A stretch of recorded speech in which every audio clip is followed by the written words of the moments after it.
ব্লগে দেখিয়েছি যে পানি ফল চুরি করছিলাম, এবার পানি ফলটা চুরি করে যখন গেলাম সেটা তো তোমাদেরকে দেখাবো, তাই জন্য আর পানি ফলটা তোলার পরে সেভাবে দেখাতেও পারলাম না, সেই জন্য আবার একটা তোমাদের জন্য ব্লগ করলাম। দেখেছো আমি তোমাদেরকে কত ভালোবাসি, এরকম ভালোবাসা তো তোমরা আমাকে দিতে পারো বলো।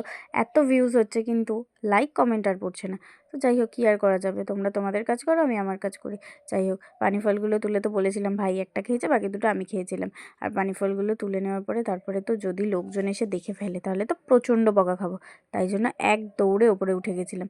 আর জায়গাটা তো তোমাদেরকে দেখাবো বলে ভিডিও শুরুই করেছিলাম, তাই জন্য ভাবলাম যে জায়গাও দেখাই আর সাথে আমরা কি কি করছি সেগুলোও দেখাই। দেখেছো পানি ফলগুলো কি সুন্দর ছিল না? ভাই জানো না ধুয়েই খেয়ে ফেললো ওখানে, ওকে বললাম একটু ওয়েট করো, সেইটুকুনি ওয়েটটা আর করতে পারলো না। কি বলবো, কিছু বলার নেই।